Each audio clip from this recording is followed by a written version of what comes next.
She was articulate, persuasive, and inspiring.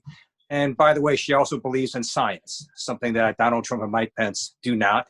And on every major issue that affects Americans, from the pandemic to healthcare to the economy, Kamala Harris pointed out that Joe Biden has a plan.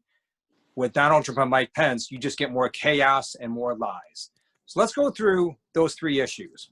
In terms of the pandemic, I just have to say that at the beginning of the debate, just visually, when I was looking at it, the fact that the head of the White House coronavirus task force has to speak with two plexiglass panes between him and Senator Harris shows the utter failure of his task force and the Trump administration in suppressing this virus. And even today, we continue to get the downplaying of the virus by Donald Trump. Donald Trump tweeted out that the flu was more lethal than the coronavirus, and Twitter shut that down. They actually had to basically put a little disclaimer over it saying this is false.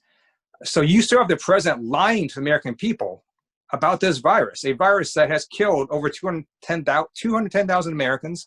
We are the worst civilized nation in the world in response to this virus, period. There is simply no dispute about that. And when Mike Pence says that somehow the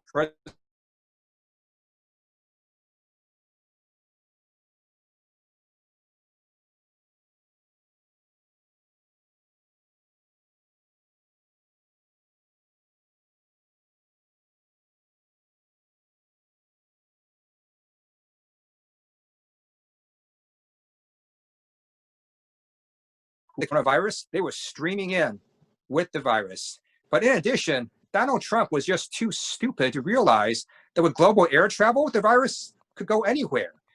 So what ended up happening is this virus had already gone to Europe, and we were attacked by this virus primarily from Europe. That's why New York got it really bad.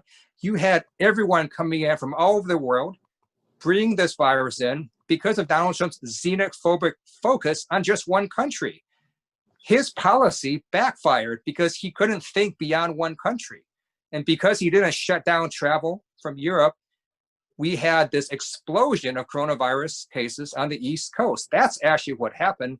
And then when you have no testing and tracing, it just made things worse. And right now, as Kamala Harris pointed out, we have so many states that have now more coronavirus cases than they did last week. Joe Biden and Kamala Harris have a plan to end this when they get into power.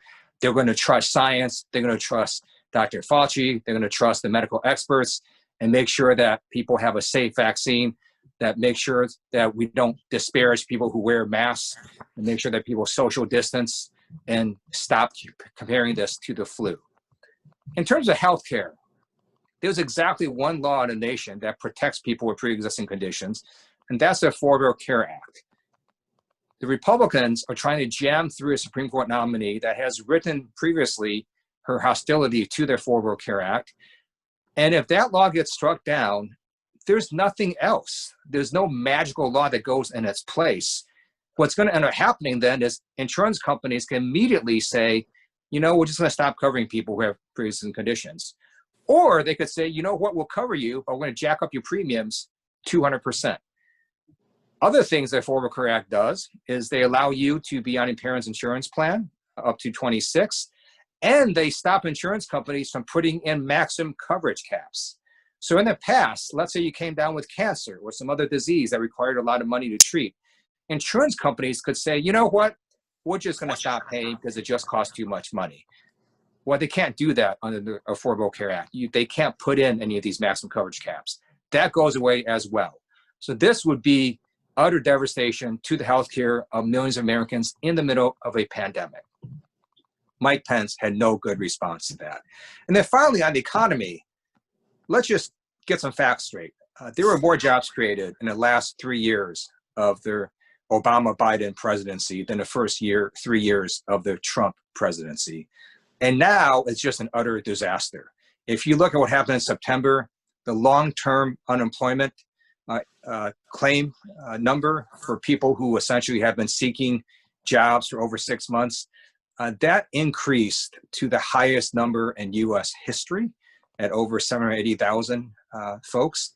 And we have millions of people still unemployed. And what was the response from the Trump-Pence administration?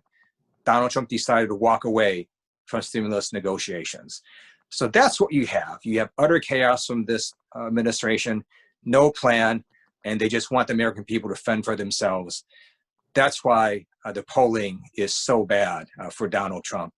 And at this point, I think the Russians might even be abandoning him. So if you look again at tonight's debate, Kamala Harris set out a positive vision for the Biden-Harris presidency, and what you heard from Mike Pence were simply lies, misleading statements, and no plan.